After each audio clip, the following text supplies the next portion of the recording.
No, intermittent fasting. You can skip a meal, but don't skip the ad.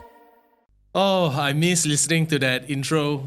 It's been a long while, Jarrod. Like, how have you been? I'm good, man. We were busy at the agency. I didn't have time, bro. I didn't have time to put this together, but we're back. And how have you been? You've been busy away from the agency I'm as so well, sorry. right? Yeah, I was on tour doing comedy. I went to Australia, Hong Kong, Singapore, and then, of course, around Malaysia. Man, but I have to be honest, like, while on tour, yes, I think I did a few comedy podcasts. Every time I do it, I remember, like, don't skip the ad. It's bizarre to say this, and I'm not lying, okay? It's bizarre to say this as a comedian, but I'm like, I can't wait to go back and continue Don't Skip the Ad. And then, like, because it is very interesting. It's a different world. Well, it's not my default world. We had this conversation and we were looking back at how we did the first season and like the feedback we got. We listen and we take all that in. We were thinking, who can we get To kickstart season 2. to kickstart season 2? Because we ended on such a high. Jarrod, you want to introduce this? Yeah, so season 2, we have Joyce Gan, partner, group client service director of Fisherman. Without further ado, Yes. you guys miss us, we miss you. Here's Joyce Gan on Don't skip the ad. Before we started, Joyce just revealed that she listened, in preparation for this, she listened to every episode. So can you please tell us how to be better? Because you're probably the person to tell us now. No, I think it's cool. You guys are like what Jarrod has mentioned. It's just a chit chat, and I think that's what's charming about the show. At the end of the day, you're bringing in your friends that you may know for I don't know how long you've known them. I think some of them you've worked with them, some you don't even work with them, right? But I think you know them in an industry, and then you think they're of a certain character. But I think when you bring them onto the show, then you start to hear more stories. Yeah. Like I knew Jazz. I didn't even know he was a footballer, right? I know Surya. I didn't know his whole family was actually musicians. So I think it was very interesting to just hear another part of their life other than the work that they've done. Because I think all this quirks or your personality or your family or your upbringing helps you in terms of where you are today, right? And enough about them. They've had the episode already. But this is the Joyce Gan episode. How did Joyce Gan start? Born and bred in KL. Family is all in KL as well. I have 2 sisters, eldest of three girls. What did your parents do when you were young? My mom has been a homemaker ever since I was born, Okay. which I'm very grateful for. I think not many parents have like their moms with them. My mom was always with me. And in fact, I think my mom was the creative one in the family. In what way? Oh, she sews, she paints, she draws. She's like 60 plus today and she does yoga every day. Oh, wow. So I think I got my creative side from her. My mom's side, they were all seamstress. They were baba nyonya. They sew their own like nyonya kebayas and everything, which I still have to today. My dad, every time when I say this, people get like, whoa. My dad is actually a motivational speaker. Whoa. My dad is from Klang. Yes. He literally did not speak English till like he came to KL, but he could conduct his seminars in perfect English. Wow. Bahasa Mandarin, Bahasa Indonesia. So what was growing up with like a motivational father, like motivational speaker father like? So I'm not a crier, but if my dad calls me into a room and like, Joyce, sit down, my tears sort of come out. Oh, like, no. what did I do until today? Okay, until today, sometimes he will call me into the room. I'm like, shit, what did I do? What did I do? I'm like, Joyce Gan, how old are you? And you're still thinking that way. But I've been for his talks and so, and he's inspiring because he has inspired so many people, and from his background to where he is and giving those talks. And he voluntold me. I don't use volunteer. I use voluntold because he forced me to go for like. It's a new word, okay? Voluntold. He forced me to go for. I went for Anthony Robbins' motivational, like, you know, the whole rah-rah and like stadium, and I went for all those and I got no feel, but I went for my dad's one. I'm like, whoa. That's so cool. he's really an inspiration to me as well, like in terms of how to manage life, how to even manage business today. What about your sisters? So both my sisters, one of them is actually in the industry. She's a client. Right. One of them works in, she is an accountant based and she is today working in BCG. So we're kind of the same kind lah. So you speak the same language. Speak the same language. When we were growing up, we were very active in Which school. which school did you go to? Taman C. Taman So C. active in like everything lah. What did you do? Like Scouts, what kind of curriculum. scouts? Yeah. I was very active in scouts, like really campings, So very outdoorsy. very outdoorsy, camping, hiking, those kind of stuff. So, you know, everything from like Valentine's Day, selling things to going for all the jamborees. I went for a winter jamboree in Canada. I spent almost a month there. Is Jamboree the one where they build like big wooden structure? It's more advanced nowadays. Okay. You still have your campfires and all. Like I went to a Thailand jamboree it literally built a tent and stay by the beach for like 3 weeks. Love doing all those outdoorsy, interesting, adventurous stuff, which is probably why I'm still active today. How did from Taman C? Did you learn marketing or did you? Truth be told, I'm a nerd. Okay. I'm really a nerd. I'm the kind that straight A's all the way to uni. So you were supposed to be accountant or what? No. What was it? Okay, that's one thing great about my parents. You decide. You decide. They have never once like, Joyce, go and study now. So, Joyce, go and okay, like, where did never. the drive to be that straight A student come from? If I were to analyze myself, I'm very disciplined. So I'm the kind that you give me something to do, I'll But that's a jolly first well. child. First child. The first child syndrome, child right? I also think it's the first child syndrome. But my sisters are also really, yeah. So if I'm disciplined in studies, like make sure I will get my scores. But I'm also very disciplined in partying. So if it's party, means kena lah discipline. If it's party, go party lah. Don't go party, sit down one corner, don't want to do anything, right? Oh, that's me. You party. Yeah, That's you. That's me. How to be friends like that? No, but for me, it's that, right? There's a time and place for everything, which is also something my dad told me. If it's a time to study, study. And what he has always told me stuck to me to today, right? I've been very blessed that growing up, compared to other kids out there, like, oh, maybe need to help father, do this, or help the parents or whatever. No, I did not have to do that. So my father has always ingrained in me, like, that's the only thing I'm asking you to do. Your job is to study, which, Your job is to study, yeah? That only one thing you needed to do. It's the only one thing you need to do. Can you do it well? Did you finish your studies in Malaysia or did you go overseas? After SPM, as every 17-year-old did not know what I wanted to do. Okay. So I thought, okay lah, if I didn't know what to go, I didn't know where to go, do A-levels lor. A-levels can get you in anywhere. I don't know why I made that decision. It was like, I never studied so hard in my life other than A-levels. Yeah. Then from A-levels, I decided to go to Melbourne and I ended up in Melbourne Uni. I actually majored in economics. Did you finish? I finished. I scored all straight A's, high distinction for everything.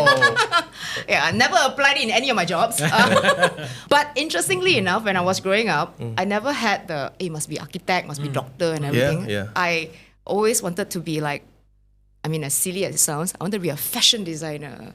I wanted to be a newscaster. Okay.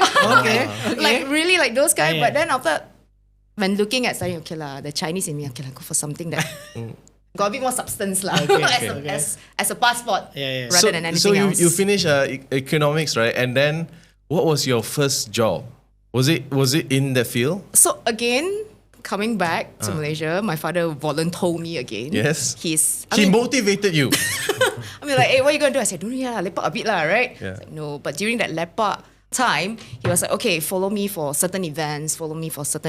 And then there was one particular event which again, volunteered told me, anything you want her to do, just do lah. One of the MCs got sick. And then my father, my daughter can. Wow! So you were MC? Yeah, it was like 3,000-4,000 people. Wow. Kind of Oh my thing. Yeah. gosh. And then they had the Mandarin Chinese MC and they didn't have the English speaking one. So I'm like, okay, what? Read from script? I'll read law. Okay. How hard could it be, right? How did you do? Okay. I think it was alright because after that, I'm not going to name companies, okay? The company hired me. Oh, nice. And I'm like, I haven't even sent anything yet, right? So, okay lah, never mind. Don't waste time, right? The Chinese in me don't waste time, kiasu. So I joined that particular company and I lasted 2 months. Lesson learned is that I don't think I can do sales. I don't think I'm built for it. But on the hindsight today, it taught me I think what I'm good at, what I'm not good at, and also when you were young, I think there were a lot of expectations about first job. And my thinking was like, first job like that one. After that, sent some resumes here and there. I actually got an interview for a management trainee role in Reckitt Benckiser. So Reckitt RB, it's the mother company for brands like Strepsils, Durex, Gaviscon, Dettol, Airwick, Vanish, all the household And did products. that prospect of that job, right? Did it excite you? Yes, it did. Because it was a management trainee role, and then I read a lot about it. During that time, management trainee roles was like a thing lah. That entire year, I was put into a lot of different departments. Okay. So I was a management trainee for marketing, but they will put you in sales for X amount of time. I was in the factory in JB for 1 month. I was in East Malaysia with literally van salesman, distributor going into different kampongs and whatnot. You even go to see how trash is being dumped for all these kind of products. So it was very good eye-opener exposure into the FMCG world. I think management trainee roles are very interesting because when they get you on board, they have an intention to groom Correct. you Yeah. to stay and grow in a company. In the right? company, yes. So I think you learn the most as a management most. trainee. It was really the most. I would still say till today that job really gave me the foundation that I needed for marketing. How long did you stay? 4 years plus. 4 years plus. Management training 1 year. I see. After 1 year, my then MD gave me another challenge. Said, I want you to go to sales for 1 year, survive in sales for 1 year, you come back, I promote you. Do lor! Yeah. Sound like my father like that. But I mean, it was a challenge, right? I think I'm like, you give me that challenge. And for me, it's say yes first lah. But sales was tough. It's tough because I was put again. They gave me the opportunity, which is good. In hindsight, when you look at the opportunity of, I was doing van sales, I was doing distributor sales, I was doing pharmaceutical sales, I was doing all the account sales. The type of people that you will meet in sales, they teach you different things. Of course. Yeah. So I think that experience is money come by. Was there a specific brand that you were assigned to, or like you had to? For sales, no. For sales. For sales, I mean, you have like a whole load of Portfolio things. lah. So Yeah, you sold the portfolios to portfolio, sell. yeah. You have your what do you call that? Your sales targets. You know, on a month-to-month basis. So it was really good and bad times. I mean, I'm not shy to say it now. Last week of the month, you look at your sales lah. Can hit or cannot hit? Cannot hit, go karaoke. Cannot hit, go karaoke. Why you want to sell some more? You save it for next month lah. Right? Actually, okay, for the benefit of like myself, I have no idea what that world is like, because we're all part of the same ecosystem, right? How would you explain the differences From a client to advertising? so or? sales and like advertising, it has to go hand in hand. If Yes, we have to correct. meet at some point, right? You have to be BFFs. Yeah. And BFFs sometimes quarrel also, right? Yeah. But at the end day, you need to be tight. Racket really taught me that the culture that RB had during that point of time of the sales and the marketing people, you quarrel. The thing about sales is you expect to hit that number immediately. Whatever that we do in sales is to hit the number immediately. But how long will that last? Because your promos, if you only do promos, if you only do trade, you only last for a while. Marketing sees the sales for a longer wave of time. You need to do brand building. So I think the communication is very important between sales and marketing. Marketing fellas also need to understand what's happening on ground. Right?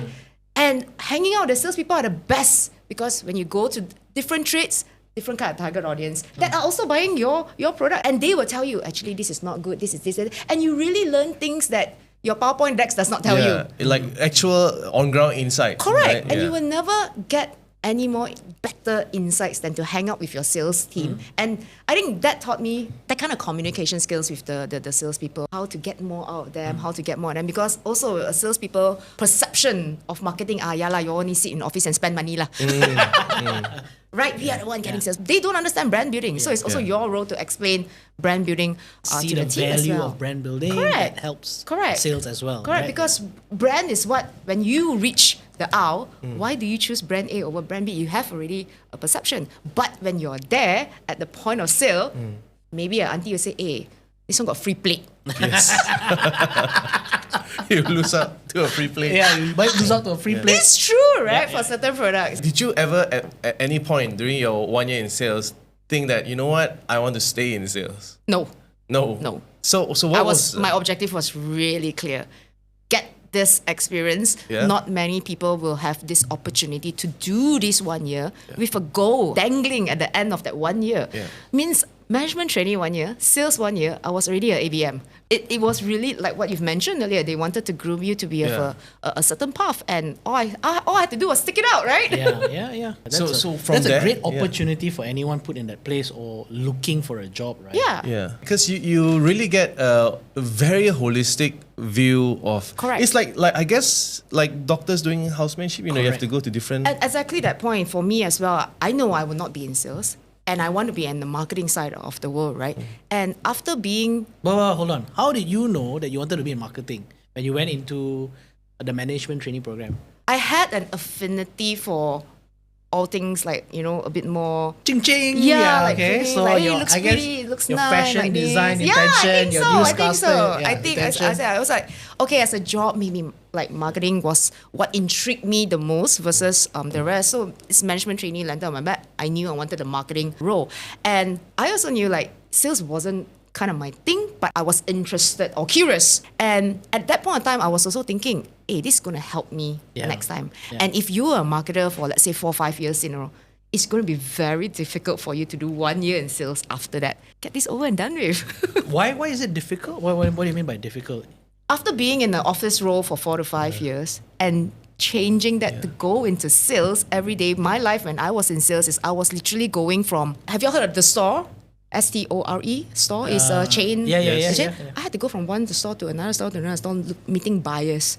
Watson's literally meeting the buyers on ground, driving from no ways. Okay, I got to ask my salesman, hey, Koko, 幫我畫 map 點樣去? Right? Or it's sometimes the Hokkien fella, you got to talk Hokkien, ask the fella, hey, I go with you lah, please lah, I follow you. Right? I mean, it really tested your skills of. Yeah, it's a big shift, right? It's a big shift, and it's not Okay. easy for somebody who's already like a marketing manager to do Go that. into that, yeah. To go back on ground. To go back on Yeah, ground, yeah. exactly. Yeah. As assistant brand manager, what brands did you handle? My first brand was actually Vanish. Vanish, the pink color, yes. get your stains Yeah, out yeah. of the way. So that was my the first pink brand. bottle, right? Yeah. After that, I went into Dettol. So Okay. in Dettol, my time when I was there, my role was bar soap. Bar soap, okay. Bar soap, which was actually the base of Dettol. And then we handled NPDs. So fun fact, don't guess my age. The NPD that I was playing around that time was actually what we all typically would have in our handbags today, which is your sanitizer. NPD is? New product development. So I'm playing with New word! Wait. So in your time, the sanitizer. NPD then was Dettol hand sanitizer. Okay. I will remember playing it. Who the hell want to use this? Right. Oh Damn wow. sticky, damn gross. Won't work on lah. Little did we know. Assistant brand manager. How was it like? What was your experience? I think when I was there, I would still consider myself very junior. I listen more than I talk Okay. in meetings. I had really good mentors at that point of time because they knew that you were a management trainee, and I liked that openness in RB. Everybody was, coming for the meetings, even if you're not contributing, you're in for the meeting. And that was like my marketing director at that point in time. I even had very good colleagues, which we are still friends today, which is also a client today, actually, who is still in Racket. Shout out to Tiffany. She was my colleague back in RB, and today she's my client, and she really embodies the whole RB culture because it's very go-getters. Yes. RB is really, very go-getters. And I guess at that point in time, things I learned was everything was new to me. AC Nielsen, what's AC Nielsen? Got to learn how to read charts. For example, I didn't know what a PPM was. I still remember it fresh till today. I was in the car with my then marketing director. I had to ask, boss, what's offline? What's online? And then he started explaining, offline is this. I swear to you, I did not get it. I really did not understood. It really took a couple of times while going through TVCs with that. And the time it's all TVCs. Yeah. And working on things like Dettol. Dettol is a really, Dettol was 100 over years. probably the market leader. It is still, it's like 98% market share or some stuff like that. Probably today lesser because there's a lot of home brands around, but it's that chop of, Yeah. cleanliness. Cleanliness, That Virus antiseptic cleaning liquid, killer. virus cleaning. It's Yeah. like you have to use Dettol, and that smell means it's clean and I it's still use safe. it, no. I still You use know? it. If it burns, it works. Yeah, it works. and those were the times where you actually you sit in for consumer studies, like you hear what they say, you hear what mother say. So for me till today, Racket is the one that taught me those foundations of understanding what AC Nielsen, why it's important, how to read those charts. It even taught me P&L. So till today, I fast lah can do because marketing have to do their own profit and loss sheets. Yeah. When you want to do even want to give free cup, count how much the cup is and all this kind of gross profit. So I think really Whenever Racket gave I me that look at opportunity. those whatever sheets, if anyone opens Excel, I go blind. I just cannot read. French to you. Yeah, I don't know what's happening. And I still love to do all my stuff on Excel You today. still love it, huh? Yeah. Okay, so after Racket, where do you go then? So I've always just quit my job without another job. Because I don't believe that I cannot find one. Worst come to worst, work in McDonald's or Starbucks, right? So you And at the knew point- you had it will work out lah. Yeah, You knew you were positive. correct. So, So it your was- mindset was So positive. again, for me, yeah, positive in that sense, but quite like a little bit in that, I guess I was always very impatient. And when, like I said, Racket gave me that foundation, but I wanted to, like, got a bit of creative, like, can we do Yeah. more? Can we do more? But I also, that time, I mean, now I understood, that time I had to understand the brand was not at that cycle to be able to do all those, a bit more outgoing stuff. I had to understand, brand, if I'm the marketer for the brand, not doing what I want to do as Joyce Gan, right? I had to do what the brand needed to do. or the audience wanted to see. So Yes. at that point in time, I couldn't understand that. Again, young, impatient. So I left. And I think like maybe 2 or 3 days later, a headhunter emailed me and like, do you want to, test out this job for DG? I'm like, okay, sure. Send resume. And then next job, DG for almost 4 or 5 years in DG. And DG for me was, I still love it till today. I mean, a lot of us old DG folks, right? We will say, cut inside yellow color one. Was it in the big building in Shah Alam? Correct. That's the Subang one? High Tech. Yes. That's the one. So I went there. I actually went in for youth marketing, but they had a restructuring. So they were, at that point in time, no more segment marketing. So there wasn't a segment team. And then I went into the comms team, marketing comms team, which I think that was really the fun part for me in DG. I've never worked on prepaid and postpaid in DG. So ever since I was in comms, I worked on new business, which I think was what really grew me as a marketer at that Could point you of give time. us an example, like what kind of work you did? I launched DG Broadband. So Broadband 3G DG was literally the last player in town for 3G. Yeah. So DG Broadband, I did iPhone 3GS, the first iPhone To launch, launch. I'm not sure if you guys heard of Happy. Happy is an MVNO under DG at that point of time. It's a different name they don't own the network. So it's a sub brand. It's a sub-brand that is specifically for East Coast. I see. Because at that point of time, DG doesn't work Oh, in I East see. Coast. Yes, okay. Because in East Coast, in terms of the target audience there, when they look at DG, it's like, ho wong, it's Chinese. Oh, I see. So we needed a totally different brand Yes. for the East Coast market. DG is affiliated to our Thai counterparts, right? So they had a brand called Happy, and we kind of like followed So that brand, but for That's where for- you found like the chance to be like to do the creative Correct. things. So I always say this for this, like how many brands in Malaysia at least that gives you budgets of such and ask you to go play Fafa. Yeah. Right? You could literally from scratch, which is very exciting for me coming from the racket world, dealing with traditional brands that have like success stories and what. While they gave me foundation, I felt that I didn't have I think that that's creativity. good because it was your basic foundation. It was basic foundation. Then correct. you could break it in your Yeah. next. So when you come to this side of the world, okay, cool, fun. All these are really new brands. I mean, another fun fact in DG that time, my side of world in DG was new businesses. And as a business strategy, DG already knew at that point in time, prepaid and postpaid is just base. We cannot depend on prepaid and postpaid. Internet is definitely the way forward. What other parts of the business can we invest in that will get us something there? So I did remittance. We even launched something called Kakis, which died already. KAKIIS. It's like our own version of Friendster, Facebook kind of Okay, thing. cool. Like a social networking platform. Correct. Yeah. Oh, that's so correct. advanced way back then. Way back then, yeah. way back then, we had like all this. So that's why I was doing things like broadband, iPhone, because it was all considered new business. Repackaged the entire DG Internet, which I still love that till today because Internet for all. the Internet for all. Yeah. While we had a billboard strategy, like every billboard in Malaysia is going to be different. And then the agency then had a challenge like, hey, how? Your money like that? Yeah. How to shoot so many things? Then we decided, okay, you know what? Just get a photographer for X number of days, go out and shoot. So let's say, see you guys in the LRT station, take a picture. Hey guys, can I get your approval Yeah. to do this?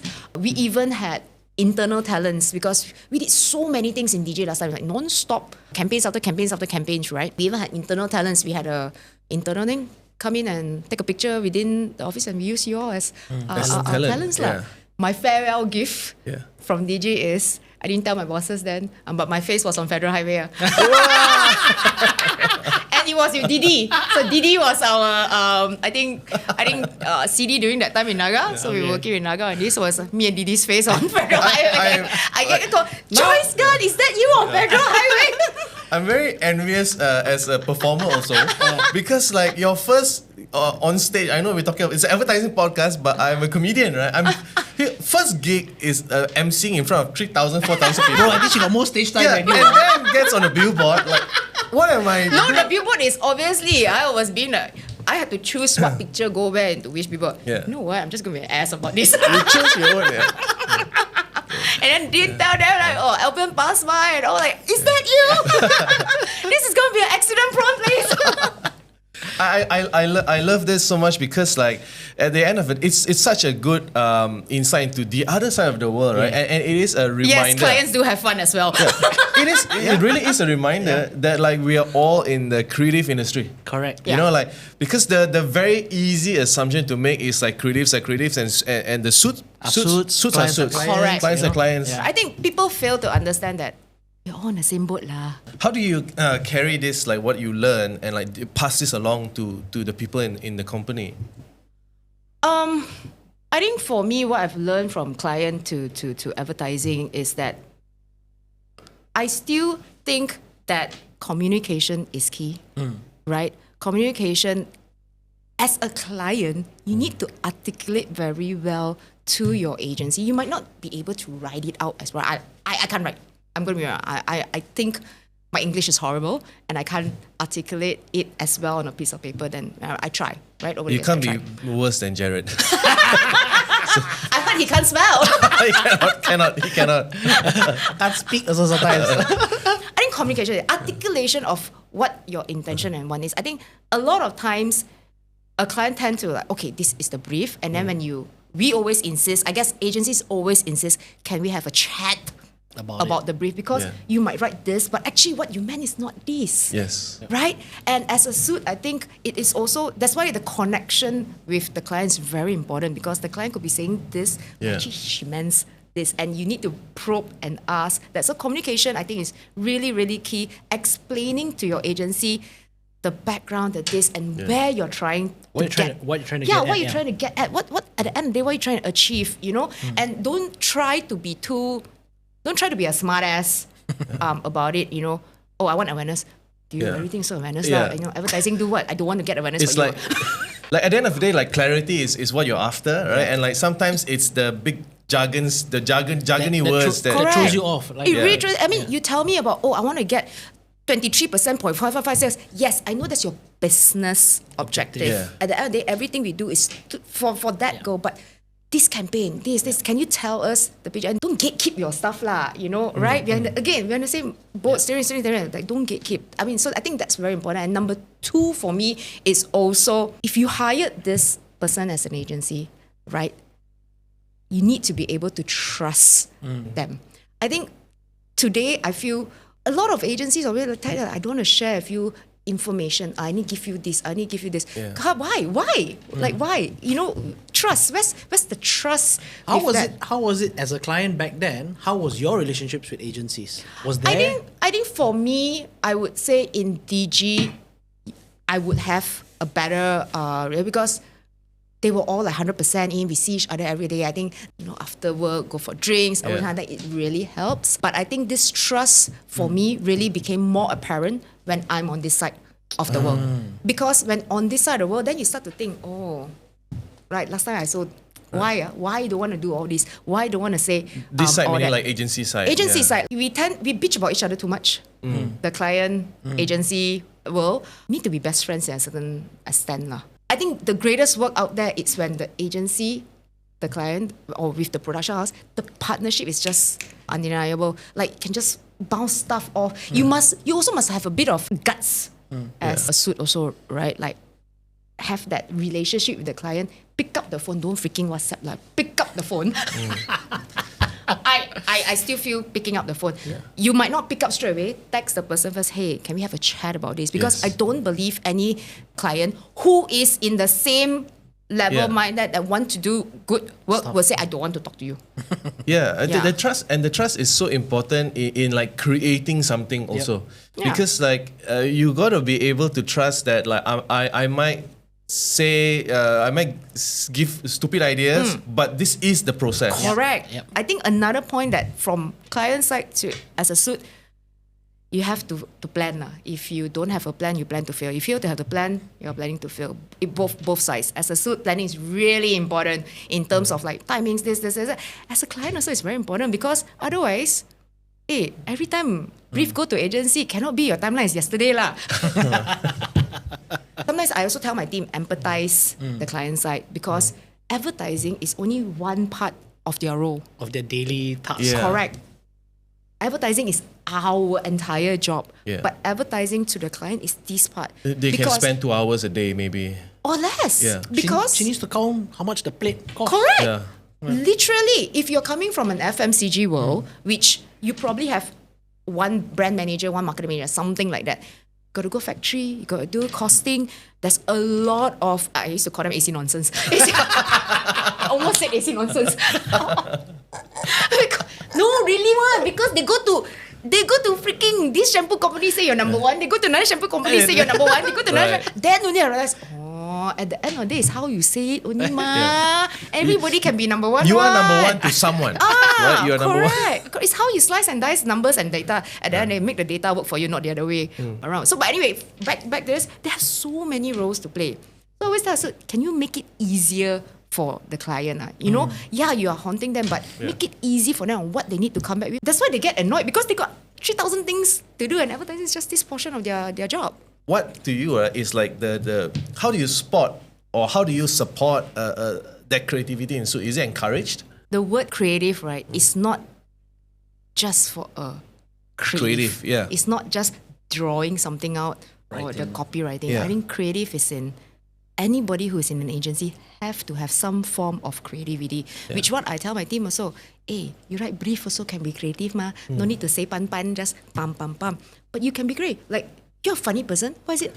Why is your Yeah. brief so That's bland? right. So I mean, maybe not in your earlier junior suit. Yeah. I think when you're a junior still, I mean, you're just coming in, I feel that clarity is more important than trying to be funny first. Yeah. You're trying to be funny or creative can be when you're briefing your creatives. Yeah. You're briefing your team. Because I used to say it even to some of my team, like, hey, can you start the brief positively? Don't start the brief like, I said that one. Yeah. You know now this client got no budget one. No. Then the whole team. Everybody just down.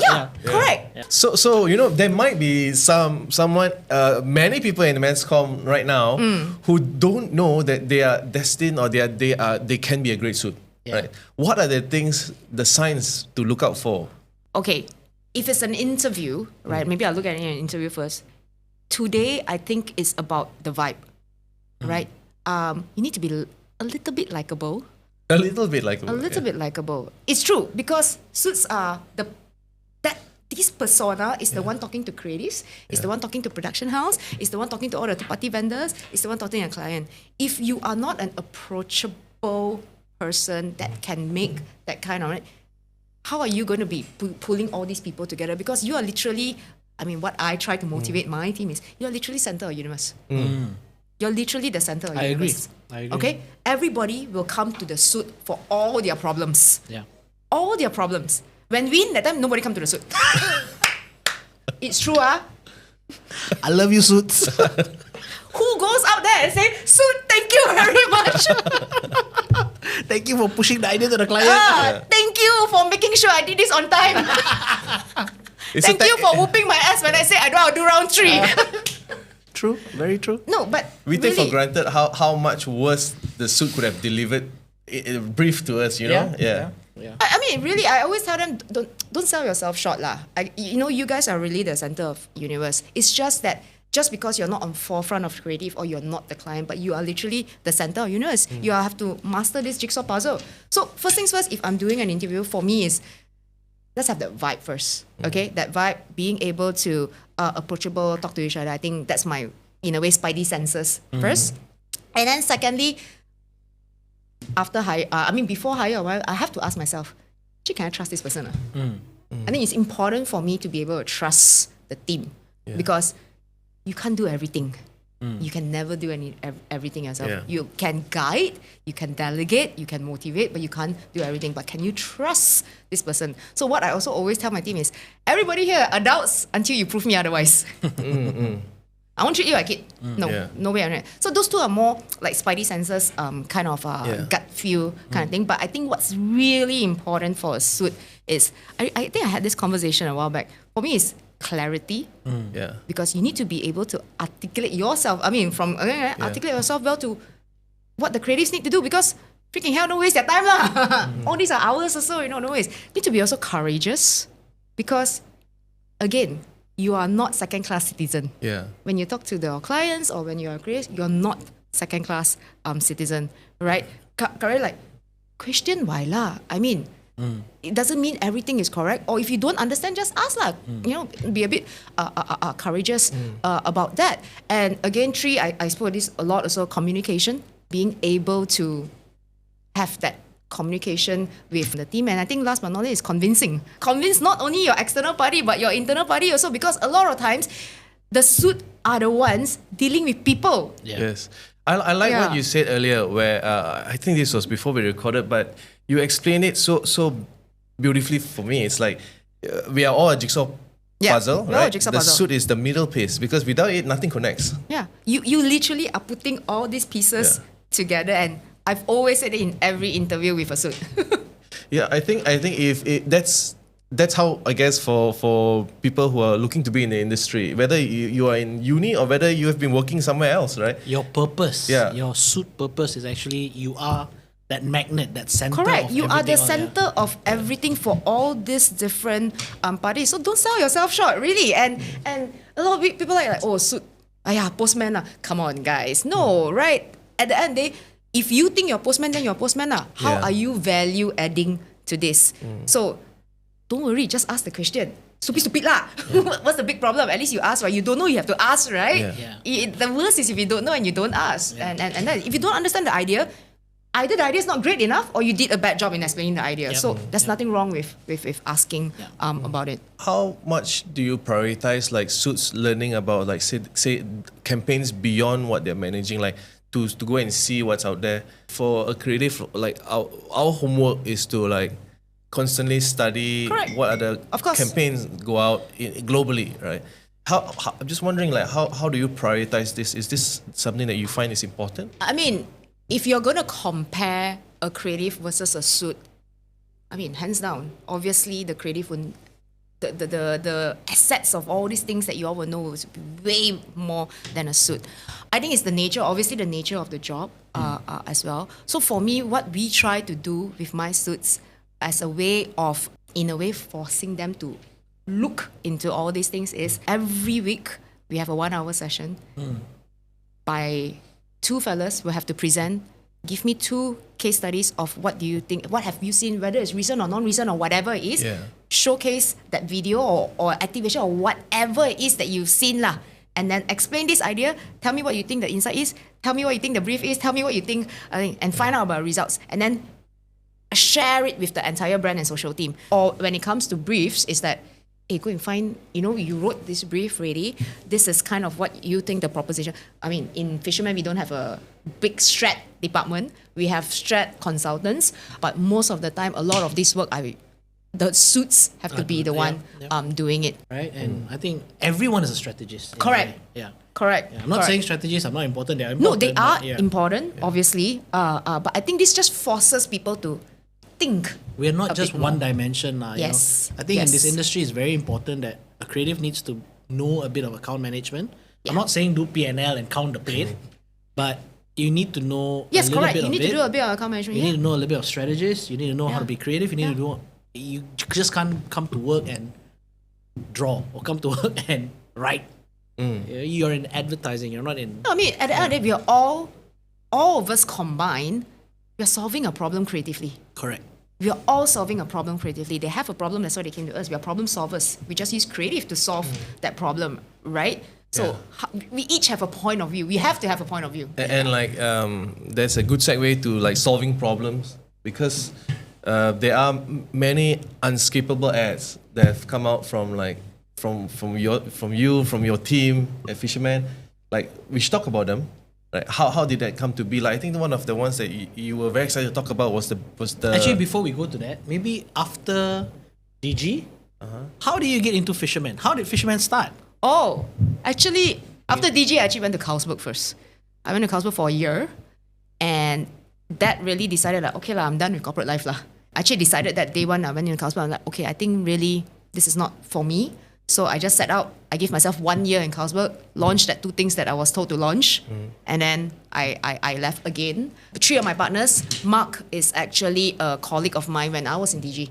And then this whole idea came about, and I'm like, okay, let's just do it. I think the whole idea of Fisherman when we started was that dulu, at that point in time, when I was, whether it's from DG to Carlsberg, it was all agencies out there only cared about ATL. When they express an idea, they will come back with a TVC or a prenet. Yes. And when I was in DG, the struggle that Mark myself have is like I said earlier, we wanted to launch DG Internet, we launched iPhone 3GS and everything.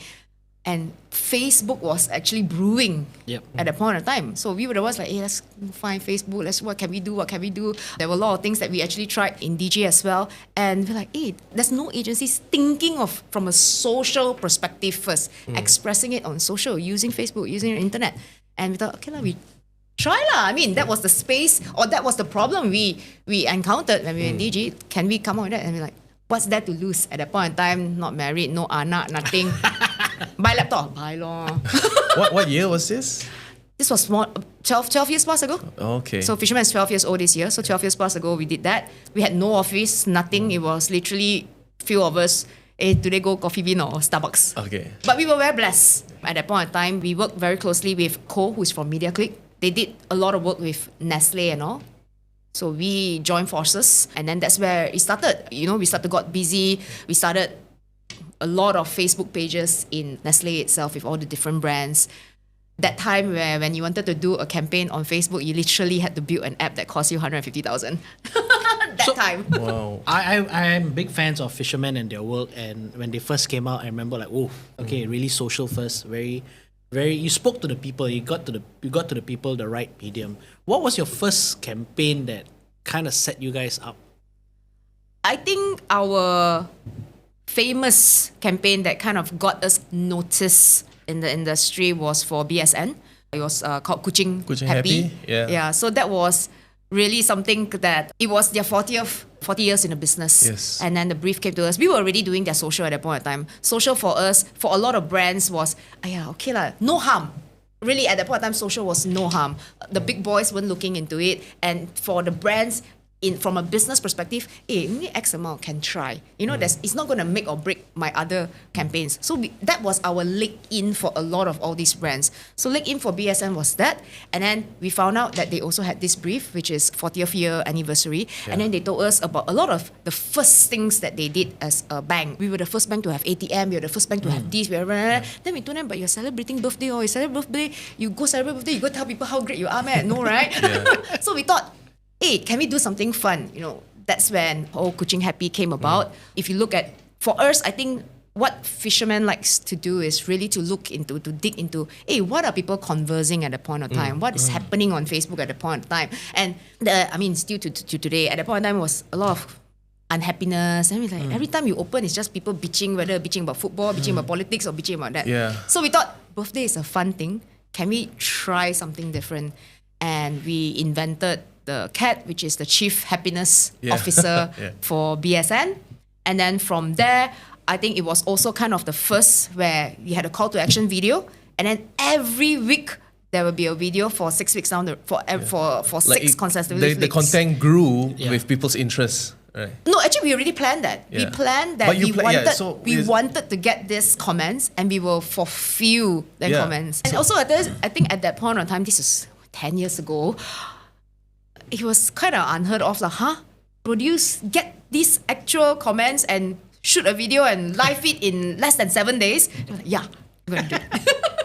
So I think that was kind of what kind of shook the other, agencies were still very into a lot of ATL stuff, and then we just wanted to try lah. And I think when you're smaller and as a boutique size, it allows you to do such thing. And I've also always said that I like to work in challenger brands.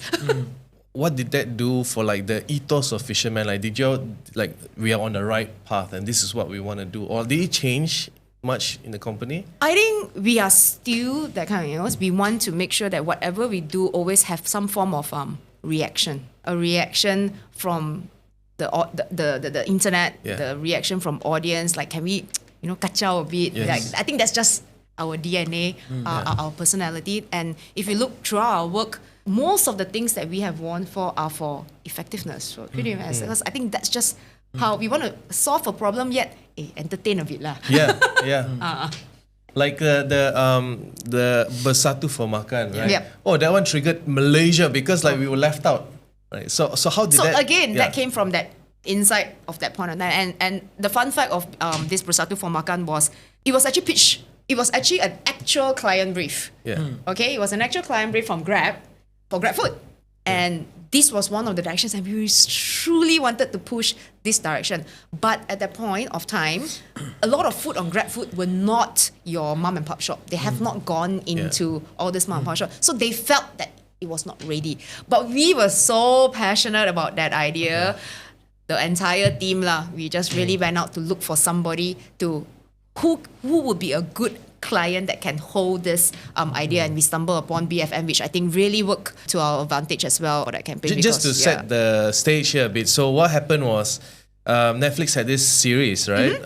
Asian street food. Asian street food? Yes. Yeah. And like Singapore was in, right? Literally, every Asian country Yeah. was in, and it was talking about street food. How can got Singapore and no Malaysia? And it was something that was also, people were rolling up on the internet as well. Like, hey, how can everybody was triggered by that fact. Exactly. So how did you bring this to BFM, and what was that conversation like? I mean, we went out with them again, sell the same thing that we were just talking about. And how can, we have to stand up for food. I mean, when you talk about food, it is literally this insight, it's a common insight, but when you talk about food, that's what unite Malaysians, right? Oh, yeah. I mean, Chinese fella eat roti canai in the morning, Indian fella eat char kway teow, right? Yeah. Come on, we have no color when it comes to food, Yeah. right? And the Indian fella will know the best place to go for char kway teow also. So that was really, and if we want to really unite people, food it is, because at that point also we see a lot of work done, right? In terms of videos, you put all the different races together, but then you have some nice moral of the story at the end, but how does that actually unite? It was for Merdeka, right? Malaysia, it was actually both. Okay. From Malaysia, it was for Merdeka first, and then we actually did our own episode for Malaysia Day. So, and then how it actually kickstart in terms of the brands was same thing lah. We all in office. Hey, how do we poke a bit? So we started poking a few people first lah. We poked McDonald's first because McDonald's had a petition to make nasi lemak the Malaysian dish. Then we say, hey, if you really trust, you should join on board. Then we poke, then it started lah. Then I guess being in industry helps also. Then you started get calls from, I think Saga was at Mars at that point. Like, hey, you guys do one? Yeah. Hey, I want to contribute. Of course. Then I said, then we actually had a conversation. It's like, you know what? I'm going to come and I'm going to support you. And that triggered lah. So we actually shot our entire episode. Netflix didn't take. Of course, if they take, it's a bonus. We actually shot that entire episode throughout. Basically, just sponsors from everywhere. Mars sponsored the tickets. We had Tune Hotel sponsor the hotel. We had cars. BMW came in, right? A lot of people came in. I mean, so for us, I guess, if you want to show true unity, how really 80 brands got together during this point of time. I think that is again what we like to do lah. Kacau, poke a bit lah. And you see, all these poke, kacau, right? This suits. Because if you ask the creative to do it, I don't know how to pick up phone call. I don't know who to call. But it works. I mean, that was a really amazing campaign for us. In hindsight today, even though Grab didn't take it up, I think BFM was a great platform also because I guess it's neutral in that sense as a media platform. Then they also could, we had that chat with them. They could do the media as well for it. And all this, it will not have happened without, really, I think, we are also very blessed with a great Fisherman team because all these are initiatives. that we still push and we want to do on top of day-to-day jobs. So I guess when we talk about, I think creative industry people work the hardest lah. When it comes to all these things, when you have that passion, you want to do it, you will be able to do it. So Joyce, how's it like being a woman in advertising? I would say it is not easy. Why? It is not easy being, first things first, being a working mom, again, for me, goes back to being disciplined lah, right? Because, and also knowing what you're worth and knowing what your goals are at the end of the day. Because coming from a Asian society, and I came across this quote, like I think the first or second month I was a mom. It says, the society expects you to work like you don't have kids and expect you to raise kids like you don't have a job. Which was like, whoa. It's really true, especially for us. But I think, again, being very blessed, I have a very good circle. First things first, Fisherman, why I wanted to start. Personally, why I wanted to join Fisherman was, I don't want that corporate side. I want to work with people that if I need to go back, I can go back. And to today, hands on heart, my partners are amazing in that sense, right? Anytime I call them, for us, we all have the same ideology in terms of that. Family first. That's more important. You know, no work is worth anything. Family first. So that's one thing why I wanted to also join Fisherman. And of course, having a very supportive husband who is also in the industry helps, because understand, and we work very well together as partner, right? If the son needs him to be there, he'll be there. I think that's the communication with Manan. And for me, I think it's also to have hobbies and passions outside of work. You know, advertising and everything. Sometimes the older I get, I think in Chinese is Tai Hoi Di, because we debate a lot. See a bigger picture? Yeah, right? see the bigger picture. Like, we debate a lot in this, right? You debate with your clients, you debate with your creatives, you even debate There's your a lot own of things that can just weigh trigger you you and weigh you down. And then at the end of the day, like, shit, why what do is- you yeah. do this? Because it mentally creeps in, and then you start thinking, oh, it should be like that. But I think the older I got, it's like, no, I mean, why we do this is because all of us, like you said also, we are steering towards this direction. It's just that we have different ways of seeing it, but sometimes it kind of weighs you down. So for me, the stress reliever is to have that, for me, it's exercising, right? And to have different challenges, or to be curious about other things. Like every year I give myself certain goals. This year, unfortunately, is high rocks. I don't know why I got myself into that. I think that helps, but also that discipline for all these roles that you have, because you have a lot of different roles to play as a mother, as a business owner, as colleague, as a partner. Yeah. Honestly, do you think like expectation is different for different genders in the industry? Is this something that was true of the past, and is it still true now? If you ask me, I would say yes. But if I look at Fisherman as just this unit and not the one, because again, I've never been in any network agencies or bigger. I've been in the client corporate side, but not in the agency side. I would say in Fisherman, the answer is no. Other reason for us partners is we don't want all this toxicity or politics or the bad juju that advertising used to have. I think chatting with Jarrod, we don't want this kind of bad impression of the industry. And at this level, we have to make a change. So if you're asking me if that's, treated differently as a women boss or this boss, I think sometimes you have to stand for what's right and not be use female or male or whatever as a excuse or this. Like, if I can do it, like, it's nice, this, right? Yeah. I'm glad that this is the style and this is the way forward, you know, because like I think our experience is similar in the sense that I also have never been in a network agency, but I definitely have heard stories. And also, we watch Mad Men. Yeah, exactly. So anyway, my favorite question to ask, Joyce, what's your biggest pet peeve about the industry? Biggest pet peeve. We are not valued enough as creatives. Like, everybody has 24 hours a day. Creative is a huge, there's so many industries that are creative. I still can't bear the thought of like, why are interior decorators or whatever, they get paid 50% up front, and for us, it can be round 8 and client can suddenly drop. You know, why are we not worth the time and effort in terms of coming out with a creative solution that will make or break a brand? So much hours are being put into it, right? Is it because we didn't have a qualification that says creative and you go to uni for? But creative is somehow inbuilt. You learn, you this, and we are constantly learning every day in this industry. You know, for example, a law. I mean, every day got different. How often does a law change? Yeah. But for us, dude, meta change like people change underwear. Yep. You know, there's something Behavior new. changes. Behavior changes, trends, Yeah. cultural insights, so many things. There's so many things that we constantly need to be on top of in order to be able to churn out ideas that work, creative ideas that work. In order to churn out unskippable ads. Unskippable ads, yeah. That resonates with the brand and generates I sales. love this pet peeve.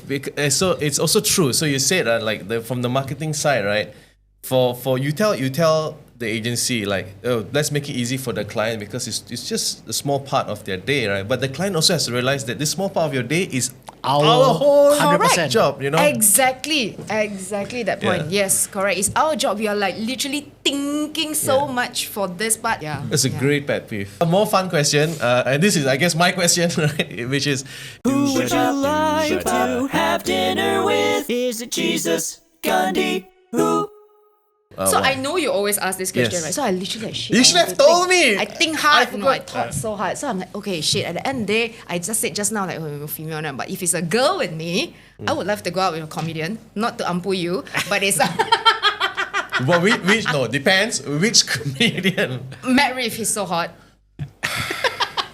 This has been an episode of Don't Skip the Ad. No, because imagine going out dinner. I mean, Yeah. humor works lah, right? So I mean, that was thinking, if it's a girl boss than me, who would I want to go out? And I was like thinking, oh, you know what?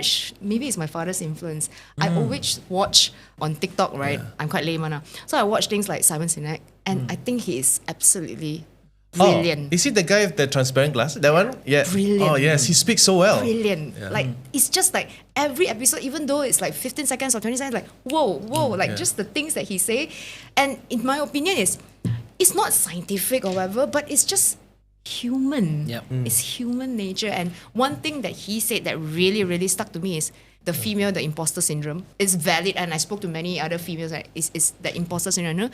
And one thing that he said that resonates with me is, when in doubt, just be yourself. I was like, okay, right? You know, I mean, I have a good, like I said, I had a good circle and community. I must be likable. So if I'm in doubt, just be myself lah. So I think that was really, I would love to have dinner with him. I think that would be a really inspiring, motivating dinner. Yeah, Again, also not bad to look at lah. That's why I'm not invited. So, okay, I get it. But Joyce, thank you so much Thank for being you, on the thank podcast. you for having me. You are a titan. You are my first friend outside Chariot. You are a force to reckon with. You are inspiration. Thank you. I hope one day you will have dinner with Simon and then Matt Rife is performing for you. Oh man. And if that happens, Matt Rife, can I open this? Don't skip the ad. Thanks, Joyce. Always rooting for you. Yes. Always a fan of Fisherman's work. Can I call out something? Yeah. We were rusty. Forgive us. Yeah, we're just happy to be back. It will keep getting better and better, we promise. And this season is looking out to be a very interesting one because we don't know when this will drop. We already have another confirmed guest, a group CMO from an soon-to-be-named company. This guest comes to us as an introduction from YouTube. Here's a teaser to the rest of the season. We have sent out many emails, right? Some of these emails have been read and some of them have replied. And we're just waiting for the yes. And oh, guys, if these people say yes, It'll be an interesting season. we're in for a great season 2. Yeah. So thank you so much for listening. Thank you for sticking with us. And we hope you're happy that we're back. So till next time. Till next time, this is Don't skip the ad.